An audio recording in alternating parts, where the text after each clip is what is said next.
신미영 대위, 지금 제정신이야? 당장 복귀해! 저는 복귀하지 않겠습니다. 새해 첫날 새벽 북한 공군 전투기 한 대가 남쪽으로 기수를 틀었습니다. 뒤에서는 미사일 경보음이 끊임없이 울려 퍼졌고 그녀가 내린 결단은 북한 공군 역사를 뒤흔들었습니다. 여러분의 구독과 좋아요 하나하나가 숨겨진 북한의 진실을 세상에 알리는 힘이 됩니다. 저는 신미영입니다. 제 고향은 함경남도 함흥입니다. 성천강이 흐르는 그 강가 마을에서 저는 태어났습니다. 저희 집은 비행장 근처였는데 어릴 때부터 저는 하늘을 나는 비행기 소리를 들으며 자랐습니다. 어렸을 적엔 정말 우리 장군님과 조국을 위해 목숨 바쳐 싸우는 것이 저의 운명이라고 굳게 믿었답니다. 푸른 하늘을 가르며 날아오를 때마다 제 안에는 강렬한 자부심이 타올랐어요. 전투 비행복을 입고 조종관을 잡으면 세상 그 무엇도 두렵지 않았습니다. 비행 훈련을 마치고 내려와도 저는 여전히 하늘의 기상 같은 사람이고 싶었습니다. 하지만 시간이 흐르면서 특히 고난의 행군이 시작되고 나서는 말입니다. 제 눈에 보이는 현실은 너무나 참담했어요. 우리 가족도 예외는 아니었습니다. 배가 고파서 잠 못 이루는 밤들이 많아졌어요. 어머니와 어린 동생들은 점점 말라갔고 그들의 뼈만 남은 얼굴을 볼 때마다 제 마음은 갈갈이 찢어지는 것 같았습니다. 제가 입고 있는 비행복이 너무도 사치스럽게 느껴질 정도였습니다. 그러다 아버지가 그만 정치범으로 몰려 어디론가 끌려가셨답니다. 아시겠습니까? 그날부터 우리 집은 그야말로 지옥이었어요. 아버지가 잡혀간 이유를 아무도 제대로 알려주지 않았습니다. 그저 반동분자라는 낙인만이 남았을 뿐이지요. 그 후부터는 모든 것이 달라졌습니다. 이웃들은 우리를 멀리했고 감시의 눈길은 더욱 매서워졌어요. 창문 밖으로 조금만 소리가 나도 가슴이 철렁 내려앉았지요. 비행장으로 출근하는 길 흙먼지 날리는 거리에서 힘없이 쓰러져 있는 사람들을 볼 때마다 저는 고개를 돌릴 수밖에 없었습니다. 저를 보는 이들의 공허한 눈빛 속에서 저는 더 이상 조국을 지키는 영웅이 아니었습니다. 그저 배고픔에 허덕이는 또 한 명의 주민일 뿐이었지요. 하늘을 나는 동안에도 제 마음속엔 늘 두 가지 생각이 싸우고 있었답니다. 조국을 위한 굳건한 충성심과 가족을 지켜야 한다는 절박함이요. 그 모순된 감정들이 저를 매일 밤 잠 못 들게 만들었습니다. 그 억압된 하늘 아래서도 저는 저 자신을 잃지 않으려 발버둥 쳤어요. 이 모든 고통과 비극을 똑똑히 기억해야 한다고 말입니다. 제 눈빛에 서린 강인함은 어쩌면 그런 다짐 때문이었을지도 모르겠습니다. 비행기가 비상 착륙하고 나서 정신을 차리기까지 한참 걸렸어요. 머리가 띵하고 온몸이 쑤시는 통증에 눈을 뜨니 흙먼지가 자욱하게 날리는 벌판이었습니다. 여기가 어딘지는 모르겠지만 활주로라고 하기엔 너무나 거칠고 비포장된 땅이었어요. 비행기가 멈춘 곳에서 조금 떨어진 곳에 나무 몇 그루가 서 있었고 멀리 희미하게 산등성이가 보이더군요. 몸을 일으키려는데 저 멀리서 희미한 소리가 들려왔어요. 낑낑거리는 소리 같기도 하고 무언가 애처롭게 긁는 소리 같기도 했습니다. 조심스럽게 기체에서 내려 발걸음을 옮겼어요. 다리에 힘이 풀려 휘청거렸지만 왠지 모르게 그 소리에 이끌렸습니다. 나무 그늘 아래 제 눈앞에 펼쳐진 광경은 정말이지 제 심장을 쿵 하고 내려앉게 만들었어요. 뼈와 가죽만 남은 어린아이들이 흙바닥에 쓰러져 있었습니다. 옷은 누더기였고 얼굴은 새까맣게 때가 묻어 알아볼 수도 없었어요. 눈은 퀭하게 들어가 있었고 입술은 다 갈라져 피가 맺혀 있었지요. 그 아이들이 바로 꽃제비들이었어요. 한 명은 땅바닥을 기어다니며 풀뿌리를 입에 넣으려 애쓰고 있었고 또 한 명은 차가운 흙에 기대어 미동도 없었습니다. 아시겠습니까? 굶주림에 지쳐 숨조차 제대로 쉬지 못하는 아이들의 모습이 얼마나 참담하던지요. 제 눈을 의심할 수밖에 없었어요. 저것이 우리 조국의 현실이란 말인가요? 그때였어요. 저 멀리서 집차 한 대가 흙먼지를 일으키며 빠르게 달려오더군요. 검은색 제복을 입은 남자들이 우르르 내렸습니다. 보이부 동무들이었어요. 그들은 다짜고짜 쓰러져 있는 아이들에게 소리 지르고 발길질을 하기 시작했어요. 이 빌어먹을 것들. 여기서 뭐 하는 거야? 당장 일어나지 못해? 그들은 아이들을 일으켜 세우려 하지도 않고 그저 몽둥이를 휘두르며 무자비하게 몰아세웠습니다. 굶주림에 쓰러져 제대로 일어설 힘조차 없는 아이들을 향해서 말입니다. 어떤 아이는 그들의 발길질에 맞아 날카로운 비명을 질렀고 어떤 아이는 그저 흙바닥에 얼굴을 파묻고 흐느끼기만 했어요. 저는 숨을 죽인 채 그 모든 것을 지켜보고 있었습니다. 조국 수호가 저의 숭고한 사명이라고 굳게 믿어왔었습니다. 우리 인민을 보호하고 이 땅을 지키는 것이 저의 존재 이유라고 배웠지요. 그런데 지금 제 눈앞에 벌어지는 이 광경은 무엇이었을까요? 보호받아야 할 아이들은 굶주려 죽어가고 그들을 구해야 할 보위부 동무들은 오히려 폭력을 휘두르고 있었습니다. 그 순간 제 머릿속에서 모든 것이 무너져 내리는 기분이었어요. 제가 믿어왔던 조국 수호의 숭고함, 그것이 사실은 체제 유지를 위한 허상에 불과했다는 것을 뼈저리게 깨달았습니다. 그동안 제가 무엇을 위해 목숨을 걸고 훈련을 받아왔는지, 대체 누구를 위해 이 모든 것을 바쳤는지 알 수 없게 되어버렸어요. 가슴속에 깊은 절망감이 파고들었습니다. 마치 제가 서 있는 땅이 통째로 꺼져버리는 듯한 느낌이었지요. 제가 탈북을 결심하게 된 건 정말이지 더는 숨 쉴 수 없을 것 같아서였습니다. 인간답게 살고 싶다는 그 너무나 당연한 바람이 이곳에서는 끔찍한 죄악이 된다는 사실이 저를 갉아먹었어요. 특히 제 아이들의 눈망울을 볼 때마다 이대로는 안 된다는 생각이 저를 사정없이 밀어붙였습니다. 가족을 지키려면 제가 움직여야만 했습니다. 그때부터였을 겁니다. 제 머릿속에서 온갖 가능성들이 거미줄처럼 얽히기 시작한 것이 말입니다. 저는 공군 부대에서 행정간부로 일했으니 남들보다는 좀 더 많은 정보에 접근할 수 있었어요. 물론 그 정보라는 게 철저히 통제된 것들이었지만 말입니다. 밤마다 잠 못 이루고 천장을 보며 생각했습니다. 이 철옹성 같은 나라를 어떻게 벗어날 수 있을까? 압록강을 건너는 것도 두만강을 넘는 것도 모두 너무나 위험하고 발각될 확률이 높았어요. 제 신분으로는 더욱 그랬습니다요. 그러다 문득 제 눈앞에 번뜩이는 생각이 스쳐 지나갔습니다. 바로 전투기였습니다. 제가 일하는 곳에는 언제든 출격 준비를 마친 전투기들이 늘 대기하고 있었어요. 상상만으로도 등골이 오싹해지는 위험천만한 발상이었지요. 하지만 동시에 가장 빠르고 확실하게 자유를 향해 날아갈 수 있는 유일한 길이 아닐까 하는 생각도 들었습니다. 발각되면 저 하나로 끝나는 게 아니라는 것을 누구보다 잘 알고 있었습니다. 삼족을 멸한다는 무서운 경고가 늘 귓가에 맴돌았죠. 그럼에도 불구하고 저는 이 길밖에는 없다고 생각했습니다요. 그때부터 저는 치밀하게 계획을 세우기 시작했습니다. 제가 맡았던 자료 정리 업무를 핑계 삼아 비행 교범과 항로 지도들을 다시 살피기 시작했어요. 물론 티나지 않게 아주 자연스럽게 말입니다. 밤늦게까지 사무실에 남아 자료를 정리하는 척하면서 비행기 조종에 대한 기본적인 지식들을 머릿속에 담았습니다. 전투기라는 게 워낙 복잡하지 않습니까?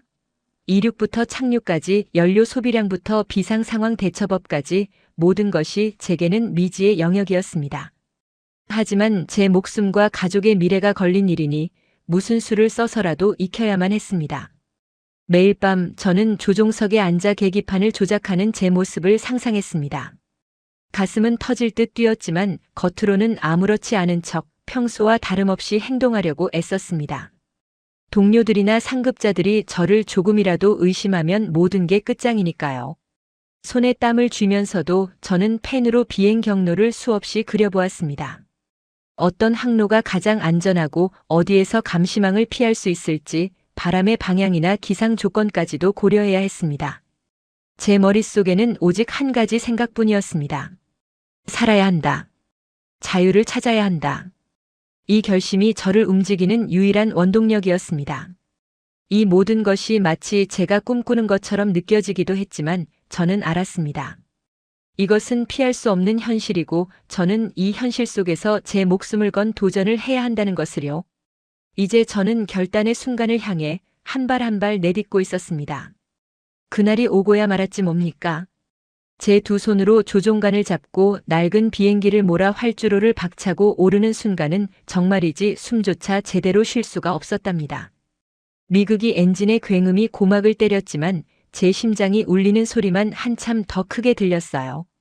기름때 묻은 계기판 위로 희미하게 불빛이 깜빡이는 걸 보니 이 비행기가 제발 버텨주기만을 바랄 뿐이었지요. 우리는 원래 동해 쪽으로 정찰 비행을 하는 임무를 받았어요. 늘 그랬듯이 정해진 항로를 따라 몇 시간이고 빙빙 돌다가 돌아오는 따분한 비행 말입니다. 하지만 그날은 달랐죠. 저는 처음부터 다른 길을 가기로 마음먹었으니까요. 동무들은 아무것도 모른 채 그저 미영 동무가 오늘도 임무를 수행하는구나 생각했을 겁니다. 제 입술은 바싹 마르고 손바닥에서는 땀이 흥건했어요. 이젠 정말 돌이킬 수 없는 길을 가는 거구나. 정신이 아득해지는 기분이었지요. 북쪽으로 한참 날아가던 비행기가 서서히 기술을 서쪽으로 돌리기 시작했습니다. 저 멀리 흐릿하게나마 두만강 줄기가 보이는 듯 했달까요? 온몸에 피가 역류하는 것 같은 짜릿함과 동시에 가슴속 깊은 곳에서부터 알 수 없는 두려움이 밀려왔습니다. 발각되면 끝장이다. 가족들은 어떻게 될까? 이런 생각들이 머릿속을 스치더군요. 하지만 이미 늦었지요. 저는 이미 비행기를 돌렸고 이제는 앞만 보고 날아가야만 했으니까요. 지상에서는 분명 난리가 났을 겁니다. 제 비행기가 정해진 경로를 이탈하는 걸 확인하는 순간 관제탑에서는 비상벨이 요란하게 울렸겠지요. 아마 제 이름이 무전기로 불리고 추격 명령이 떨어졌을 거예요. 당장 복귀하라. 복귀하지 않으면 격추한다. 이런 협박이 뒤따랐을 테지요. 하늘 위로는 새까만 먹구름처럼 공포가 몰려왔지만 동시에 새파란 창공을 가르는 자유로움이 함께 밀려왔어요. 낡아빠진 비행기가 창공을 가르는 순간 저는 정말이지 날아오르는 새가 된 기분이었답니다. 아시겠습니까? 하지만 그 새는 동시에 사냥꾼에게 쫓기는 겁먹은 새였죠. 등 뒤에서 언제 불벼락이 떨어질지 모르는 상황. 제 비행기 꼬리에서 시커먼 연기가 피어오르는 꿈을 수도 없이 꾸었으니까요. 숨이 턱 막히는 긴장감 속에서도 제 눈은 오직 두만강 너머의 희미한 지평선을 향해 있었답니다. 아, 정말이지 그 순간은 숨 쉬는 것조차 사치였어요. 제 뒤에는 놈들의 전투 비행기 세대가 악착같이 따라붙었지 뭡니까? 낡디 낡은 제 비행기는 굉음을 토해내며 겨우겨우 버티고 있었지만 놈들의 신형 비행기와는 도저히 상대가 안 되는 걸 저도 잘 알고 있었어요. 엔진은 비명을 지르는 것 같았고 기체는 금방이라도 산산조각 날 듯이 덜덜 떨렸죠. 두만강 상공이었어요. 저 아래로 실개천처럼 구불구불 흐르는 강물이 보였는데 그게 저한테는 목숨줄이나 다름없었죠. 국경, 그 선 하나만 넘으면 살 수 있다는 생각에 이를 악물었어요. 놈들은 귀신같이 제 움직임을 읽어내더군요. 미사일이 제 옆을 스쳐 지나갈 때마다 비행기는 크게 요동쳤고 저는 온몸이 부서지는 듯한 지마이너스 포스에 그대로 깔리는 기분이었어요. 조종관을 쥐고 있는 손에 땀이 흥건했죠. 살아야 한다. 꼭 살아야 한다. 이 한 목숨 바쳐서라도 자유를 찾아야 한다는 생각뿐이었어요. 놈들은 제 비행기를 격추시키려고 작정한 듯 기관포를 쏘아댔어요. 타닥타닥 기체에 박히는 총알 소리가 제 귀청을 때렸어요. 한 발이라도 잘못 맞으면 끝장이라는 걸 알았기에 필사적으로 회피 기동을 했죠. 왼쪽으로 급선회했다가 다시 오른쪽으로 꺾고 고도를 갑자기 낮췄다가 다시 올리고 낡은 비행기가 버틸 수 있는 한계를 넘어선 움직임이었을 거예요. 비행기 동체에서 삐걱거리는 소리가 났고 계기판은 빨간불을 정신없이 깜빡였어요. 기름은 바닥을 드러내고 있었고 엔진은 언제 멈춰도 이상하지 않을 만큼 불안정했죠. 그때였어요. 제 비행기 날개 끝이 놈들의 전투 비행기 한 대와 스치듯 부딪혔어요. 섬뜩한 금속 마찰음과 함께 제 날개에서 파편이 튀어나갔어요. 균형을 잃고 추락하는 듯 했지만 저는 본능적으로 조종간을 당겼죠. 죽으림을 다해 정말 죽으림을 다해 비행기를 다시 하늘로 끌어올렸어요. 눈앞이 깜깜해지는 와중에도 오직 국경 그 너머만을 바라봤어요. 간신히 정말이지 간신히 두만강을 넘는 순간이었어요. 제 비행기가 중국 영공으로 진입하자마자 놈들의 추격이 거짓말처럼 멈췄어요. 아마도 국제 문제로 번지는 게 부담스러웠을 테죠. 저는 그제야 조종관을 꽉 쥐고 있던 손에 힘을 풀었어요. 온몸의 긴장이 한꺼번에 풀리면서 식은땀이 비오듯 흘렀어요. 안도의 한숨을 내쉬려는 순간 제 눈에 들어온 건 심하게 손상된 비행기 날개와 연기를 뿜어내는 엔진이었어요. 비행기는 더 이상 정상적인 비행이 불가능할 정도로 망가져 있었죠. 이제 어디로 가야 하나, 이 비행기를 타고 어디까지 버틸 수 있을까 막막함이 밀려왔어요. 비행기를 버려두고 제가 얼마나 달렸는지 모르겠어요. 정신없이 뛰었어요. 정말이지. 살아남아야 한다는 생각밖에는 없었지요. 중국 땅에 발을 딛는 순간 온몸에 소름이 돋더군요. 자유가 눈앞에 아른거리면서도 이젠 정말 혼자가 되었다는 절망감도 함께 밀려왔어요. 숨이 턱까지 차올랐지만 멈출 수가 없었어요. 북조선 보위부 놈들이 저를 쫓아올까봐, 또 중국 공안들이 절 발견할까봐 모든 발소리, 모든 그림자가 저를 노리는 것 같았어요. 산속으로 깊이 숨어들었어요. 나뭇가지에 옷이 찢기고 얼굴에는 상처가 났지만 아픈 줄도 몰랐어요. 며칠 밤낮을 굶고 헤매니 몸은 천근만근이었고 추위는 뼛속까지 스며드는 것 같았어요.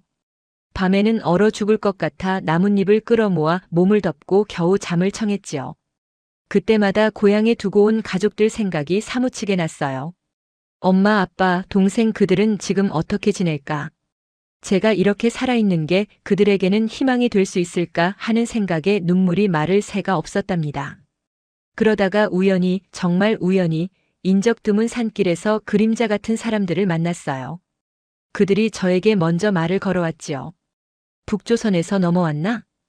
그 말에 심장이 덜컥 내려앉는 줄 알았어요. 경계심이 온몸을 감쌌지만 그들의 눈빛에서 묘한 동질감을 느꼈다고 해야 할까요? 그들이 바로 탈북 브로커들이었어요. 저 같은 사람들을 새로운 세상으로 인도해주는 길잡이들이라고 하더군요.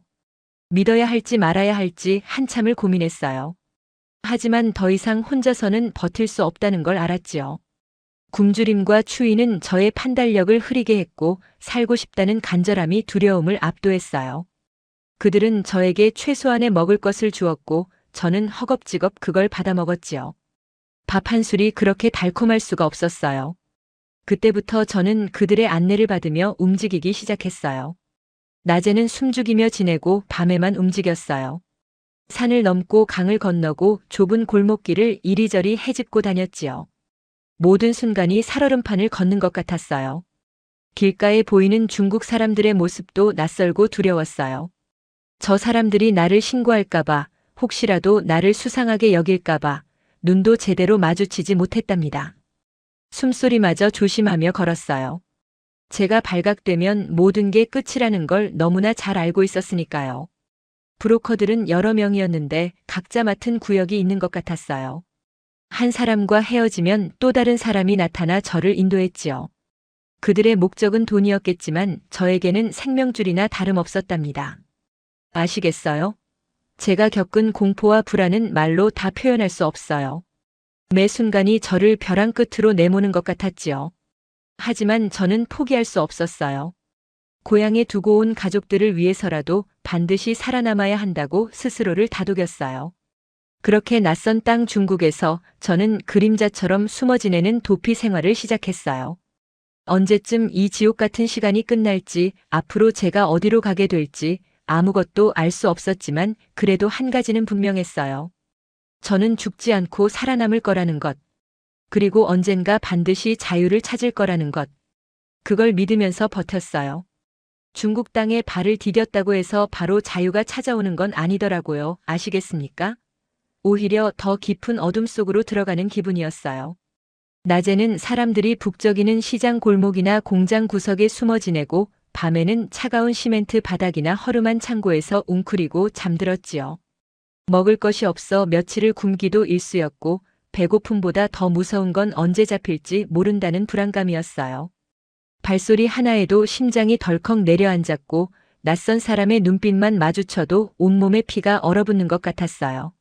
어느 날은 인력시장에서 일을 찾다가 공안 차량이 지나가는 걸 보고는 식은땀을 줄줄 흘리며 도망쳤어요. 사람들이 북적이는 곳으로 무작정 뛰어들어 몸을 숨겼는데 그날은 정말이지 목숨이 끊어지는 줄 알았답니다. 또 어떤 때는 브로커라는 사람들이 저를 돈벌이 수단으로만 보고 이리저리 팔아넘기려 하더군요. 북조선으로 다시 끌려갈까봐 혹은 저 같은 불쌍한 처지의 여자들을 노리는 나쁜 사람들에게 팔려갈까봐 밤낮으로 불안에 떨었어요. 붙잡히면 그 길로 우리 공화국으로 강제 송환되는데 그럼 죽음보다 더한 고통이 기다리고 있을 테니 정말이지 죽고 싶다는 생각까지 들었어요. 정말이지 이렇게 살 바에는 차라리 죽는 게 낫겠다는 생각까지 들더군요. 희망이라는 단어 자체가 사치처럼 느껴질 때가 많았어요.